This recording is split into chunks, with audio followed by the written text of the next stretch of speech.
오늘의 말씀은 고린도 후서 4장 1절에서 15절에 있는 말씀으로 하나님께 영광을 이라는 주제로 우리가 함께 은혜를 나누겠습니다. 오늘 우리의 말씀 속에서 하나님께서 하시는 말씀에 지금 15절까지 저희가 읽으면서 오늘 5절에 무슨 말씀을 하시냐면 우리가 우리를 전파하는 것이 아니라 오직 그리스도 예수의 주 되신 것과 또 예수를 위하여 우리가 너희의 종된 것을 전파함이라. 우리가 전하는 것은 곧 나를 전하는 것이 아니죠. 그렇다면 또한 예수의 주 되신 것입니다. 그리스도라는 것입니다. 그리스도가 주 되신 것을 우리가 전하는 것입니다. 그래서 또한 그 그리스도의 주 되신 것은 다시 그것을 전하는 자는 그 몸에서 그와 같은 동일함을 드러내는 것이 전파하는 자의 자세라고 생각을 합니다. 그래서 또한 듣는 자들의 종의 모습으로 서 있게 될 수도 있다는 것입니다. 우리는 하나님의 종이요 그리스도의 종이면서 또한 여러분들에게 여러분들을 위한 종일 수가 있다는 것입니다. 왜냐하면 주가 우리의 종이 되셨기 때문에. 그래서 우리를 대신하여 주 그리스도는 십자가에 못 박히신 것입니다. 그 일을 우리를 위해서 하신 거예요. 예수 그리스도를 위해서 하신 것이 아니라 우리를 위해서 하셨다는데 우리가 생각해 봐야 됩니다.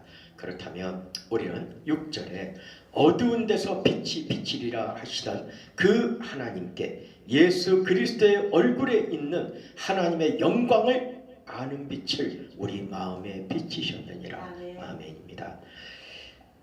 우리가 오늘 이 시간에 이 모습으로 주를 경배할 수 있는 것은 바로 하나님께서 예수 그리스도의 얼굴에 있는 하나님의 영광을 아는 빛을 우리에게 비치셨다는 것입니다. 이 말씀을 우리가 들으면서 우리가 할 수 있는 이 모습 속에서 오직 나를 주관하시고 통치하시는 분이 곧 나의 아버지 하나님 그리스도라는 것입니다. 이것을 우리가 알 때 이제 우리는 십자가에서 나를 위해 못 박히신 그 하나님이신 그리스도를 이제는 내가 그와 하나가 되는 것입니다. 그래, 지금은 사순절 기간입니다. 사순절 기간에 예수 그리스도의 그 고난을 우리가 생각해 봐야 됩니다. 그렇다면 이 사순절 기간은 3월에서 4월 중순까지가 거의 맞습니다. 이럴 때 이 40일의 사순절 기간 동안에 우리가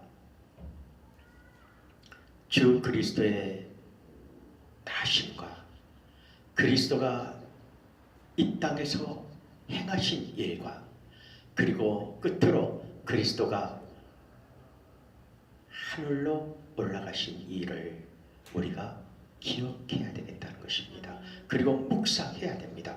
그 속에서 다시 한번 깨달을 수 있고 준비해야 하는 것은 무엇이겠습니까?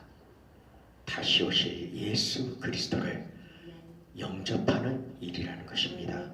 우리의 몸에 그리스도의 빛이 비춰졌고 그 빛 속에 우리는 하나님의 영광 안에 있게 된 것입니다. 그렇다면 이제 다시 오실 예수 그리스도를 우리는 기다려야 되는 것이에요. 기다릴 때 내 마음 안에는 선한 그리스도의 모습으로 채워질 것입니다. 그 일을 누가 나를 지도하고 도와주죠? 그리스도의 영, 하나님의 아버지 성령이라는 것입니다. 성령께서 내 안에 임재하셔서 나를 그렇게 이끌어 가시고 도우시는 것입니다. 그래서 우리는 아무 걱정하지 않고 염려하지 않고 오직 하나님의 영광을 우리는 드러낼 수 있도록 우리가 내 자신을 하나님 앞에 드려지는 모습으로 우리는 주를 경배해야 되겠다는 것입니다. 그래서 우리는 어떤 사람이 돼야 되죠? 우리는 예배자가 돼야 되겠다는 것입니다. 우리는 늘 그리스도께 예배하고, 그리스도를 예배한다는 것은 그리스도를 경배한다는 것입니다. 그래서 그 경배하는 것은 다른 것을 경배하는 것이 아닙니다. 나의 죄를 대속하신 그 죽음을 우리에게 주신 그리스도, 예수님의 그 마음은 다시 얘기하면 하나님의 마음이라는 것입니다. 그 하나님이, 나를 지으신 하나님이 나의 패역한 모습을 보시고 끝까지 나를 버리지 아니하시고 나를 구원하신다는 것입니다. 그 구원의 힘이 엄청난 인간의 노력으로 될 수 없는 고통, 그 고통을 우리에게 보이신 것입니다. 우리의 죄는 그만큼 크고 무겁다는 거예요. 살 수 없는 죄, 인간으로서는 도저히 그 죄를 살 수 있는 길은 없다는 겁니다. 노력으로 어떤 것으로도 우리가 우리의 죄를 사할 수 있는 것이 없어요. 오직 하나님의 마음입니다. 하나님의 뜻입니다. 하나님의 사랑입니다. 그 사랑이 바로 이 땅에서 우리를 구원하신 것이에요. 그 구원하신 그 모습이 우리의 죄의 대가를 치르셨다는 거예요. 그 죄의 대가는 우리가 눈물 흘리면서 주님을 묵상할 때 눈물 흘리면서 회개할 수밖에 없는 진정한 회개의 모습으로 우리를 변화시킨다는 것입니다. 우리가 예수 그리스도를, 나의 죄를 대속하신 그리스도 예수를 생각하면서 내가 회개할 때, 예수님, 주님, 나의 죄를 용서해 주세요 하고 내가 회개할 때, 그때 나의 모습에서 어떤 회개의 모습이 드러나겠습니까? 진정 그리스도를 바라보고 그 그리스도의 그 십자가가 내 마음에 깊이 묵상하면서 임재케 되면 나는 그저 하염없이 눈물을 흘릴 수밖에 없을 거예요. 그 눈물은 뭐죠? 감사의 눈물이라는 것입니다. 내가 그리스도를 묵상하면서 나의 모습을 주님 앞에 회개할 때 주님이 내 안에 들어오셔서 나를 역사하는 성령께서 내게 감사가 넘쳐나게 하시는 거예요. 그래서 우리는 조용히 울면서 눈물, 그리고 콧물, 그 말할 수 없는 그 모습은 참 회개의 모습입니다. 성령과 내가 하나 되고 있다는 거예요. 그리스도의 그 마음이 내게 하나가 되고 있다는 것입니다. 그래서 내가 회개하는 모습이 진정 참 회개의 모습인 것입니다. 우리의 입술로만 부르짖고 외치는 회개가 아니라 내 마음 깊숙한 곳에서 진정으로 주님을 바라보고 주님 앞에 용서를 구하는 나의 모습들, 그게 참 회개가 아니겠습니까? 그러한 회개가 바로 우리는 하나님의 영광을 아는 그 빛에 이르게 되는 것입니다. 우리는 하나님의 그 마음을 보면서 우리가 참으로 회개할 수 있는 것은 예수 그리스도의 십자가를 묵상하는 것이라는 겁니다. 그곳에서 흘리신 그리스도의 그 피, 그곳에서 우리의 죄를 대속하신 아버지 하나님, 그 사랑을 우리는 마음 깊숙이 그 사랑 안에서 떠날 수가 없겠죠. 얼마만큼 그 사랑이 크면은 내가 떠날 수가 없겠습니까? 그것은 나의 육신의 힘과 내 정신이 아니라 나는 아버지 하나님의 영으로 지음바 되었기 때문에 그 영으로 한 영이 되어서 바로 똑같이 역사하고 있다는 것입니다. 우리는 하나님의 누구죠? 자녀인 것입니다. 하나님의 아들인 거예요. 하나님의 아들은 예수 그리스도입니다. 자, 그리스도와 우리는 한 영이 되어 있는 것입니다. 그래서 예수님은 우리에게 뭘 말씀하셨어요? 아버지께서 내게 맡긴 자들, 그가 곧 우리가 아니겠습니까? 아버지가 나에게 맡긴 자들을 예수님은 구원하셨다는 것입니다. 그래서 오직 그 모든 일체의 삶 속에서 모든 것들은 하나님의 계획이라는 거예요. 하나님의 계획이 아니면 그 어떤 것도 이 땅에서 존재할 수가 없습니다. 그 속에 구원은 오직 예수 그리스도의 그 이름으로만 되어지는 것입니다.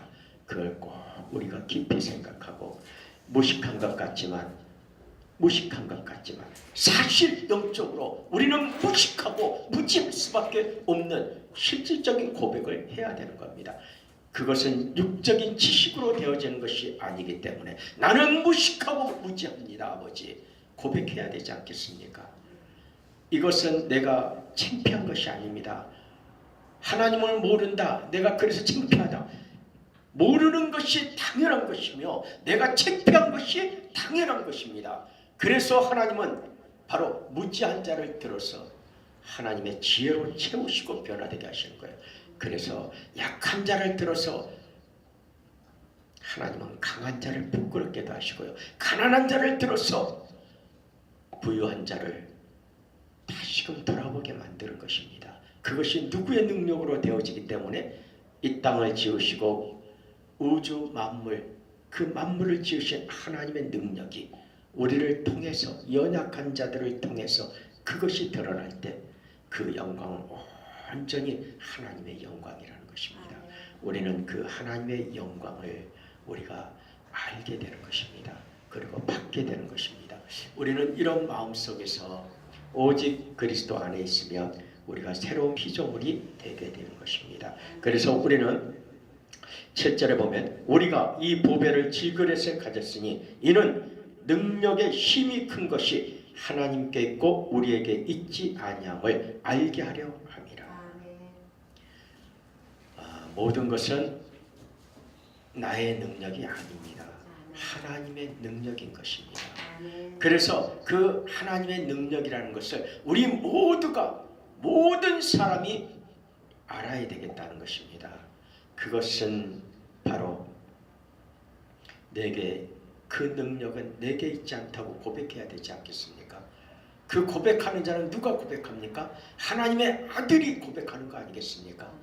하나님의 아들은 나의 능력이 아닌 그것을 고백할 때 그 고백 속에서는 나의 주 그리스도께 영광이 가는 것입니다. 그리스도에게 영광이 돌아가는 것입니다. 그리고 당연히 그 영광은 그리스도가 받아야 되는 것입니다. 그러나 우리에게는 어떤 기쁨을 주시고 우리에게 어떤 위로를 주시고 우리를 어떻게 보호하시느냐. 사방으로 우겨쌈을 당하여도 쌓이지 아니하며 답답한 일을 당하여도 낙심하지 아니하며 핍박을 받아도 버림받지 아니하여 거꾸로 뜨림을 당하여도 망하지 아니하고. 이건 무슨 말일까요? 우리가 진짜 어려운 것 같으나 전혀 어렵지 않다는 걸 얘기해주고 계시는 거예요. 내가 할 수 없는 것 같으나 나는 할 수 있다는 것을 알려주시는 것이라는 겁니다. 이런 하나님은 왜 그러느냐? 우리가 항상 예수 죽인 것을 몸에 짊어지면 예수의 생명도 우리 몸에 나타나게 하려 함이라. 이렇게 우리를 붙들어 주시는 하나님께서 우리에게 항상 생각해야 되는 한 가지가 뭐죠? 예수 죽인 것을 몸에 짊어지면 그것이 곧 나의 십자가가 아니겠습니까? 예수님을 죽인 그것이 나의 십자가인 것입니다. 그것을 내가 짊어지는 것은 예수의 생명도 우리 몸에 나타나게 하려 함이라는 것입니다. 그래서 누구든지 나를 따르려거든 자기의 십자가를 지고 나를 쫓을 것이라. 아멘입니다. 이것은 바로 예수의 생명이 나의 몸에 나타나게 하기 위해서 그러시는 것입니다. 어떤 힘든 일만 우리에게 고집하시고 우리에게 요구하시는 것이 아니라 예수의 생명이 우리 몸에 나타난다는 것은 부활인 것입니다. 부활은 뭐죠? 구원이라는 것입니다. 구원받은 자, 우리는 아버지 앞으로, 아버지 보좌 우편에 설 수 있잖아요. 우리가 부활하지 않으면 우리는 아버지 보좌 우편에 있을 수가 없죠. 우리는 죽었다면, 예수님과 함께 죽었다면 죽은 것은 끝입니다. 그런데 그 죽은 자가 다시 살아나서, 그것은 부활하셨잖아요. 누구죠? 예수님이잖아요. 그 예수님의 생명이 우리 몸에 나타나는 것은 우리가 함께 부활하는 것입니다. 함께 부활하고 하늘에 올라가신 그 예수를 바라보는 것, 기다리는 것은 우리가 우리 몸에 부활한 예수 그리스도의 생명으로 우리는 아버지를 사모하고 우리의 고향을 그리며 사모하게 된다는 것입니다. 이래서 우리의 모습은 이제 참으로 행복한 모습이 우리에게 있을 수 있는 것입니다. 우리는 오늘 14절에 보면 주 예수를 다시 살리신 이가 예수와 함께 우리도 다시 살리사 너희와 함께 그 앞에 서서 서게 하실 줄을 아노니. 전적 믿음인 것입니다. 믿음은 우리가 보는 것만을 믿는 것이 아니라 우리가 보지 않은 것을 믿을 수 있는 것은 성령이 내 마음 안에 임재하시고 나를 이끄실 때 그것이 믿어지게 되는 것입니다. 다른 것은 우리의 육신의 눈으로 봐야 믿어지는 것이고 우리가 경험해 봐야 믿어질 수 있지만, 이 영적인 부분에 아버지와 나와의 관계, 구원의 이 관계는 성령이 우리에게 행하지 않으면 될 수 없다는 것입니다. 그래서 우리는 자랑할 것이 없는 거예요. 우리가 구원을 받은 것도 우리는 자랑할 수 없다는 거예요. 내 것으로, 내 노력으로 받은 것이 아니기 때문에 오직 아버지의 사랑으로 받은 거예요. 그 사랑으로 우리에게 구원을 준 것은 은혜가 되는 것이에요. 값을 치르는 것이 아닙니다. 내가 어떤 노력을 하거나 값을 치러서 받은 것이 아니라는 거예요. 그래 우리는 하나님만을 생각할 때 오직 내 안에 계신 성령 하나님을 의지할 수밖에 없겠죠. 모든 걸 의지하고 기도할 때 나의 연약함을, 부족함을 채우시고 이끌어 주시고 인도하시는 이가 성령이기 때문에 우리는 이제 오직 성령을 의지해야 됩니다. 끝까지 성령을 의지해야 됩니다. 그 말씀은 다시 여러분이 생각해 볼 때 기도하자는 것입니다. 우리의 생각으로 말로 하는 것이 아니라 우리가 온마음 다해 하나님을 의지하고 그리스도를 의지하자는 겁니다. 그것은 믿음의 기도라는 것입니다. 그래서 우리는 기도하는 자가 되어야 되고, 또한 예수 그리스도를 오늘 이 시간 그의 생명을 우리가 바라보고 내 안에 드러나는 그의 생명, 그리스도의 그 고난의 그 모습과 그 부활과 하늘에 승천하신 그 모습과 우리에게 약속하신 언약의 말씀을 우리 이 사순절 기간에 깊이 묵상하는 우리가 되기를 간절히 소망합니다. 기도하겠습니다. 하나님 감사합니다. 이 시기에 하나님 우리의 마음속에 다시 한번 예수 그리스도를 깊이 생각하는 시간 되기를 원합니다. 오직 나를 구원하신 이가 예수 그리스도인데 그 모습은 무엇이겠습니까? 우리 스스로 한 사람 한 사람이 항상 늘 예수 죽인 것을 몸에 짊어져야 한다고 생각합니다. 그것은 다시 말해서 나의 십자가를 져야 한다는 것입니다. 내가 나의 십자가를 졌을 때 그곳에는 예수의 생명이 나의 몸에 나타나게 하시는 아버지의 계획이라는 것을, 은혜라는 것을 깨닫게 하여 주시옵소서. 이 시기에, 이 사순절 시기에 참으로 감사하면서 나를 위해 대속하신 나의 주 그리스도를 감사하면서 그 생명이 내 안에 드러날 수 있도록 내 자신의 육신의 생각과 모든 정욕을 쳐서 복종 온전케 하며 늘 그리스도의 그 십자가가 내가 주를 죽인 그 힘을 내가 놓지 않고 짊어지고 주님을 따라가기를 소원하게 하여 주시옵소서. 주님을 죽인 그 짐을 내가 훌훌 털어버리는 것이 아니라 그 짐을 날마다 내가 질 때 그 생각의 십자가는 늘 나를 겸손하게 할 것이며 그리스도에게서 떨어지지 않게 하실 줄을 믿습니다. 그래서 그 속에는 그리스도의 생명이 나에게 드러나고 있는 것을 깨닫게 하시는 줄 믿습니다. 모든 걸 주님을 의지합니다. 오늘 나를 위해 십자가를 지신 예수 그리스도를 경외합니다. 주님 오실 날을 기다리며 오늘 이 시간 내 모습을 다시 한번 돌아봅니다. 하나님 앞에 돌아보는 나의 모습 속에 아버지 부족한 자의 모습을 주님 온전케 하여 주시옵소서. 모든 것 성령을 의지합니다. 우리 주 예수 그리스도 이름으로 감사하며 기도드립니다. 아멘.